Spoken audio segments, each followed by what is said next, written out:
नमस्कार मित्रांनो, माहिती योजनेची या यूट्यूब चॅनलमध्ये तुमच्या सगळ्यांचं स्वागत आहे। आपल्या महाराष्ट्रात मागच्या आठवड्यापासून पावसाने अतिशय धुमाकूळ घातला आहे। कुठे ढगफुटी झाली तर कुठे मुसळधार पावसाने उभी पिकं आडवी केली, पिकांमध्ये पाणी गेलं, घरं कोसळली, कित्येक कुटुंब उघड्यावर पडली, दुर्दैवाने अनेकांचे जीव सुद्धा गेले।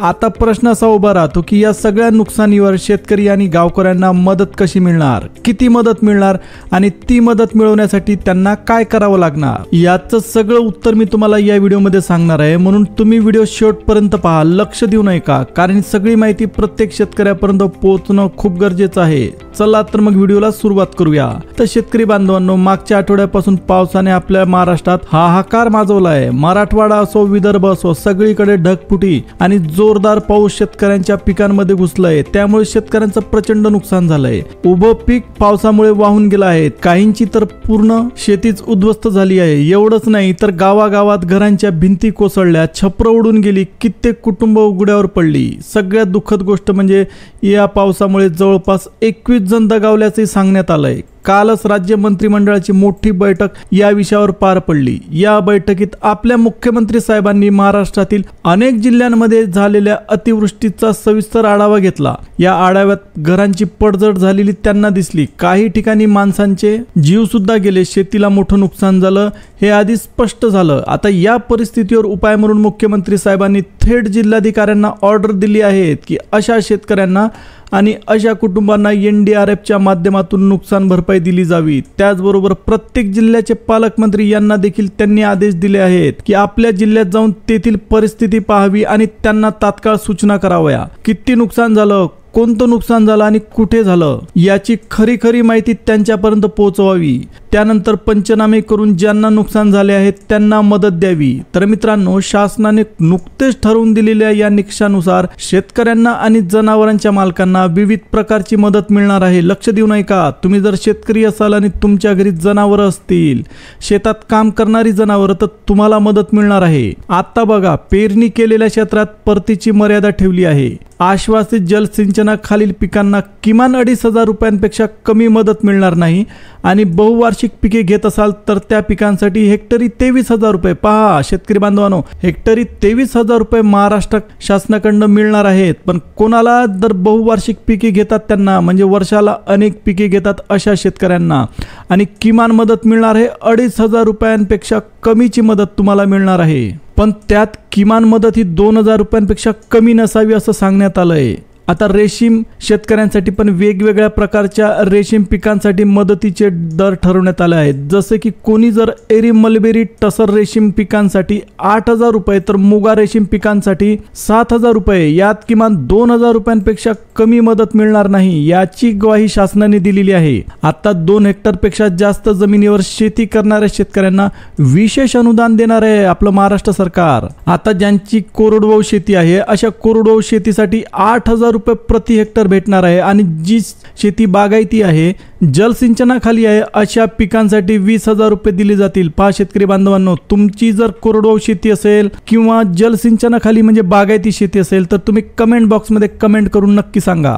बहुवार्षिक पिकांसाठी म्हणजे एका शेतीमध्ये वर्षाला अनेक पिकं घेणाऱ्या शेतकऱ्यांसाठी हेक्टरी 25,000 रुपयाची मदत भेटणार आहे। पण हे सगळं नुकसान 33% किंवा त्याहून अधिक असलं पाहिजे आणि मदत फक्त 2 हेक्टर पर्यंतच मर्यादित असेल। पहा, या ठिकाणी शासनाने मर्यादा टाकलेली आहे की नुकसान हे 33% जास्त असलं पाहिजे, म्हणजे तुमच्या जमिनीच्या एकूण क्षेत्रफळाच्या 33% पेक्षा जास्त असलं पाहिजे आणि फक्त 2 हेक्टर पर्यंतच मर्यादा टाकलेली आहे शासनाने। जर तुमची 10 हेक्टर जमीन असेल तर तुम्हाला उरलेल्या जमिनीसाठी मदत मिळणार नाही, तरी 2 हेक्टरसाठी भेटणारी मदत सुद्धा प्रचंड मोठी आहे, ती आहे 25,000 रुपये। आता जी आधी मदत होती ती होती 3 हेक्टर शेतीसाठी, ती कमी करून शासनाने 2 हेक्टर केली आहे।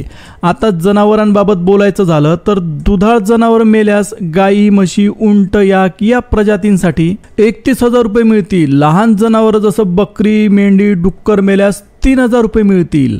आता जी जनावर ओढकाम करतात त्या जनावरांमध्ये उंट, घोडा, बैल मेल्यास 35,000 रुपये शासन देणार आहे आणि वासरं, गाढव किंवा शिंगरू, खेचर सारखे प्राणी मेल्यास 25,000 रुपये शासनाकडून मिळणार आहेत। लक्ष देणं का, पण ही मदत फक्त उत्पादनक्षम जनावरांसाठीच असेल आणि त्यावर एक कुटुंबासाठी मर्यादा ठेवलेली आहे. जसं की जास्तीत जास्त 2 मोठी दुधाळ जनावरं किंवा 30 लहान दुधाळ जनावरं किंवा 3 मोठी ओढकाम करणारी जनावरं किंवा 6 लहान ओढकाम करणारी जनावरं एवढ्या पुरतीच मदत दिली जाईल. आणि जनावरं खरंच मेल्याचं स्थानिक सरकारी अधिकाऱ्यांकडे नोंदवलेलं असणं सुद्धा गरजेचं आहे. कुक्कुट पालन करणाऱ्यांसाठी सुद्धा मदतीची तरतूद करण्यात आलेली आहे. पहा, जर तुम्ही कोंबड्या पाळल्या असतील तर कमेंट बॉक्समध्ये कमेंट करून नक्की सांगा.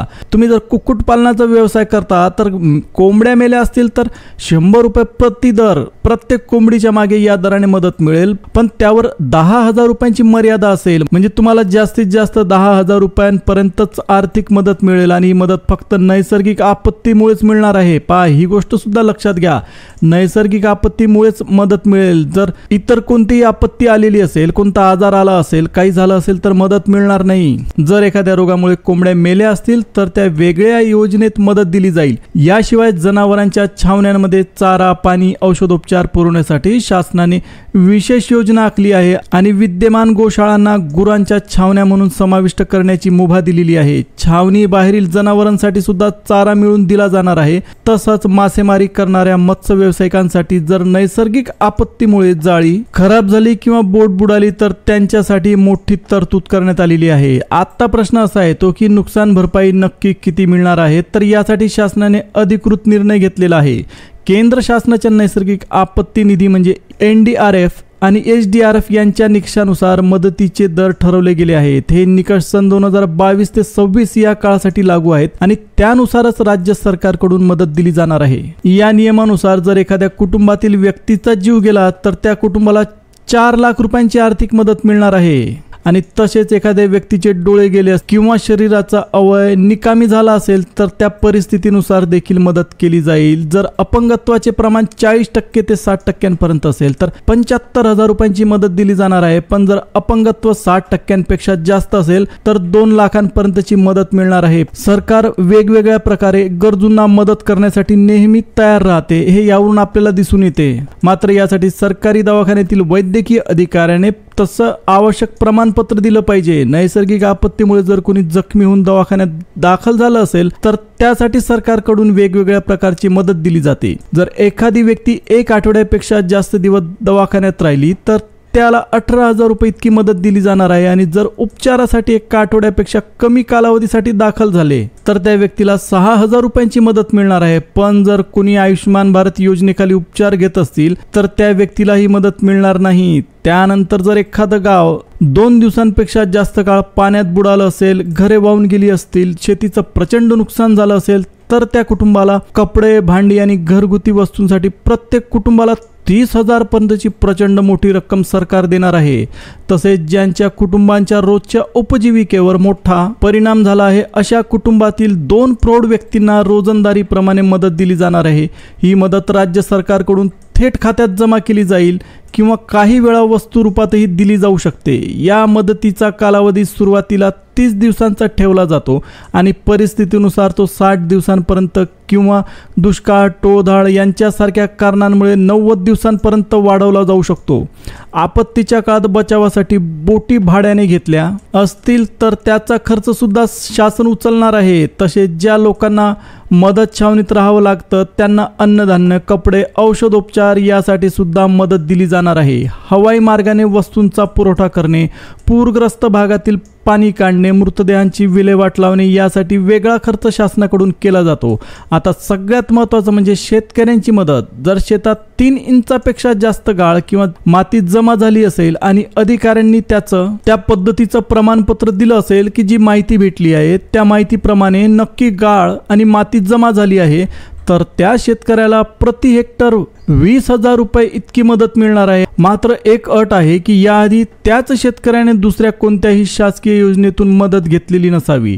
डोंगराळ भागात जर मातीचा ढिगारा आला असेल किंवा मलबा काढायचा असेल तर हेक्टरी 18,000 रुपयांची मदत दिली जाणार आहे. तसंच मत्स्य शेतीचं म्हणजे मासेमारी करणाऱ्या शेतकऱ्यांसाठी आनंदाची बातमी. जर अशा शेतीचं नुकसान झालं असेल किंवा दुरुस्ती लागणार असेल तर त्यासाठी सुद्धा हीच रक्कम लागू आहे. जर दरड कोसळली असेल, जमिनीत भेगा पडल्या असतील किंवा नदीच्या प्रवाहामुळे जमीन वाहून गेली असेल तर अशा मोठ्या शेतकऱ्यांना महसूल नोंदीनुसार प्रति हेक्टर 47,000 रुपयांपर्यंतची मदत मिळणार आहे आणि ही मदत 5,000 रुपयांपेक्षा कमी नसावी असंही नमूद करण्यात आलं आहे. शेती पिकांना झालेल्या नुकसानीसाठी कोरडवाहू क्षेत्रातील शेतकऱ्यांना हेक्टरी 7,000 रुपयांची मदत मिळेल आणि ही मदत 1,500 रुपयांपेक्षा कमी नसावी अशी तरतूद शासनाने केलेली आहे.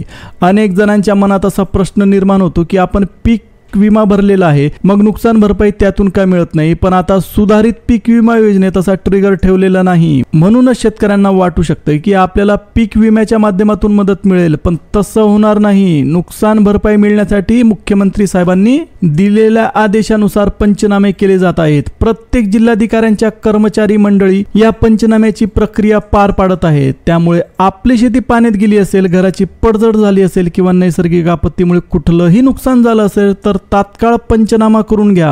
कारण शासनाकडे तुमच्या नुकसानीची खरी नोंद झाली नाही तर नुकसान भरपाई मिळणं शक्य नाही. मुख्यमंत्री स्पष्टपणे सांगून गेले की फक्त पंचनामा झालेल्या आणि निकषात बसलेल्या नुकसानग्रस्तांना मदत मिळणार आहे. त्यामुळे मित्रांनो, ज्यांना खरंच नुकसान झालंय त्यांना शासनाकडून योग्य ती मदत मिळेल, यात कोणतीही शंका नाही. तर शेतकरी बांधवांनो, मी आशा करतो की तुम्हाला व्हिडिओ नक्कीच आवडला असेल. तुमचंही काही नुकसान झालं असेल तर तुम्ही कमेंट बॉक्समध्ये टाईप करून नक्कीच सांगा. आजच्या व्हिडिओतून तुम्हाला शासन कशा पद्धतीने नुकसान झालेल्या शेतकऱ्यांसाठी आणि इतर नागरिकांसाठी मदत देत आहे याची संपूर्ण माहिती मिळाली असेल. तुम्हाला व्हिडिओ आवडला असेल तर व्हिडिओला लाईक करा, शेअर करा आणि जर तुम्ही चॅनलला नवीन असाल तर चॅनलला सबस्क्राईब करायला विसरू नका. धन्यवाद.